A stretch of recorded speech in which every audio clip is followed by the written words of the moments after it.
Selamat datang di channelnya Anis Najmunisa, channelnya Kutu Buku. Jangan lupa subscribe ya. Pernahkah merasakan sibuk sekali hingga tubuh merasa lelah? Apa hal demikian bagian dari produktif? Seperti apa produktif dalam pandangan Islam? Simak video selengkapnya ya. Dalam video kali ini merangkum buku Muslim Produktif Ketika Keimanan Menyatu dengan Produktivitas karya Muhammad Faris. Buku ini merupakan salah satu buku bestseller nasional. Muhammad Faris merupakan orang Tanzania, berdomisili di Dallas, Amerika Serikat. Buku ini memiliki hak cipta terjemahan Indonesia yang dicetak pada tahun 2017 oleh penerbit PT Elex Media Komputindo, kelompok Gramedia. Dalam video ini, saya merangkumnya ke dalam 2 poin, yaitu 1. Islam dan produktivitas 2. Mengembangkan kebiasaan produktif. Sebelum membahas lebih dalam tentang Islam dan produktivitas, kita harus tahu dulu makna dari produktivitas itu sendiri.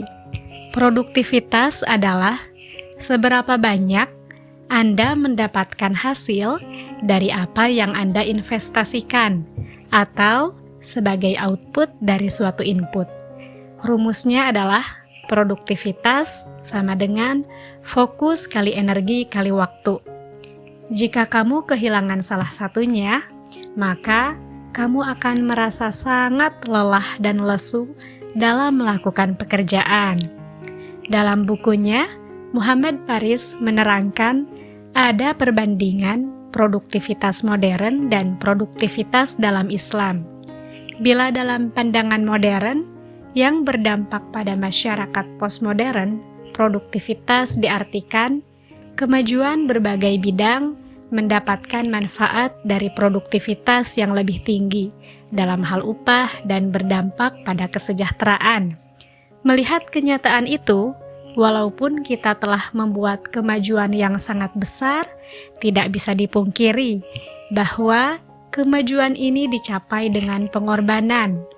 Dampaknya terhadap lingkungan, kesenjangan kaya dan miskin, dan penyakit fisik serta mental. Dampak dari kehidupan postmodern. Sedangkan pandangan Islam tentang produktivitas dalam Islam memiliki maksud tertentu, bukan sesuatu yang tanpa tujuan. Ada dorongan dari dalam yang mengarah pada kehidupan dengan tujuan untuk mendapatkan inspirasi ilahi yang dibentuk menjadi fitrah manusia.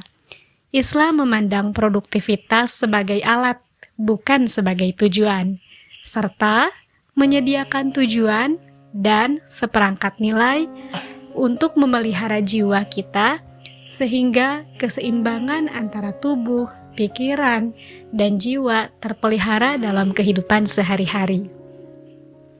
Kata kuncinya adalah, semakin kita memenuhi nilai-nilai yang ditanamkan oleh Islam dalam kehidupan kita, maka kita akan semakin mendapatkan hal terbaik dalam kehidupan kita dan memaksimalkan balasan di akhirat. Muhammad Faris membagi produktivitas ke dalam 3 lingkup, yaitu 1. Lingkup spiritual, 2. Lingkup fisik, dan 3. Lingkup sosial. Saya akan coba uraikan maksud dari 3 lingkup tersebut. Yang pertama, produktivitas lingkup spiritual. Artinya, energi yang didapatkan karena dekat dengan Allah Subhanahu wa Ta'ala. Fokusnya adalah hal yang penting berhubungan dengan akhirat. Adapun dampak dari produktivitas sosial, yaitu keberkahan. Tahukah kamu apa yang dimaksud keberkahan di sini? Berkah di sini maksudnya adalah bila terjadi hal kecil pada sesuatu, ia akan meningkatkan kebaikan, membawa manfaat untuk ketaatan kepada Allah Subhanahu wa Ta'ala. Lalu, bagaimana cara meningkatkan sumber keberkahan kita?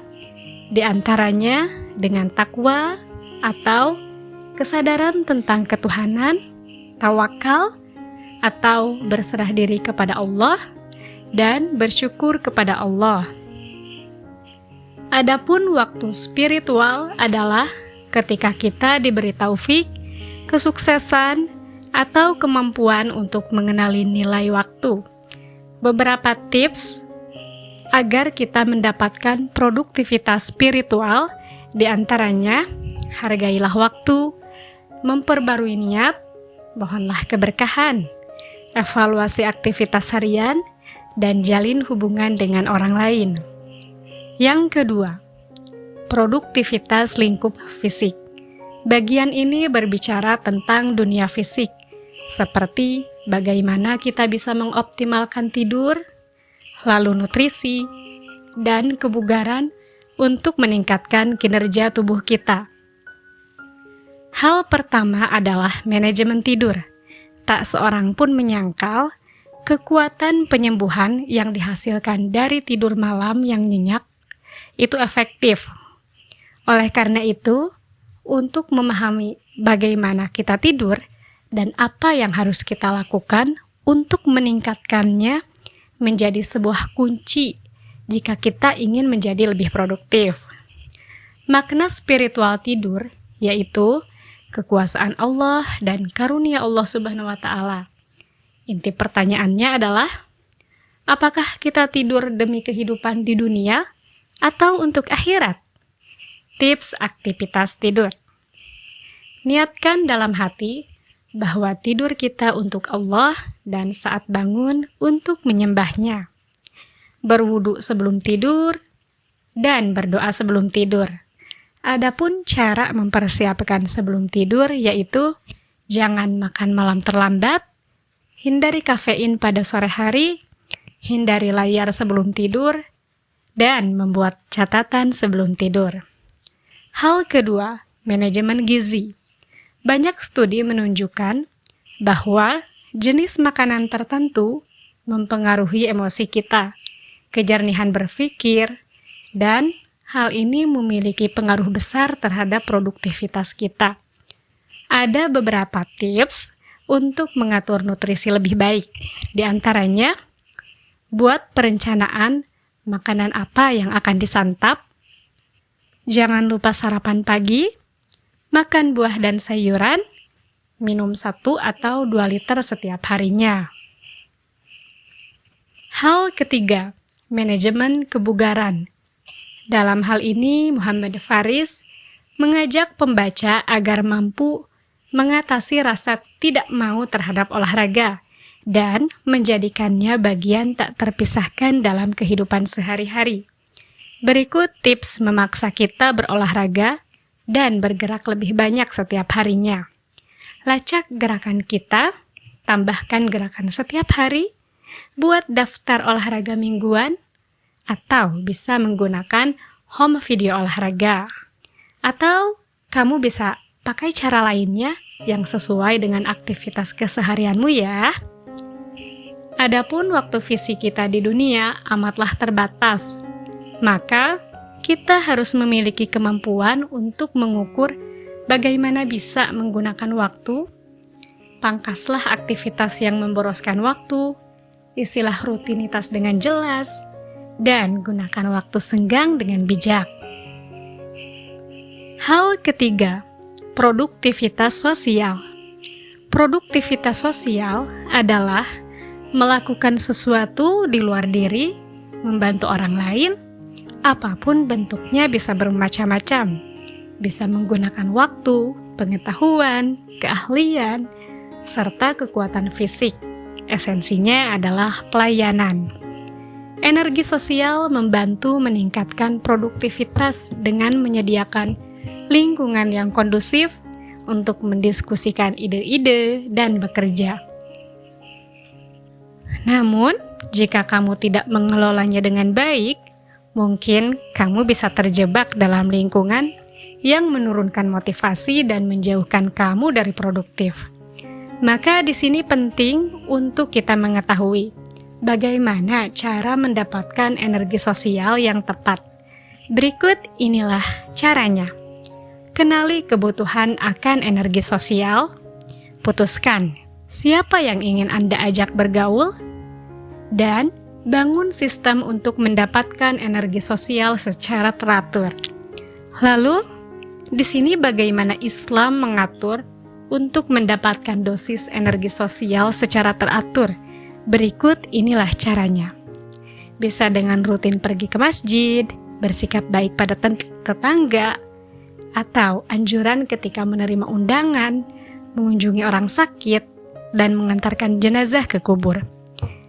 Anjuran tentang etika sosial dan menghindari perilaku dalam masyarakat, dan memperkuat ikatan kekerabatan.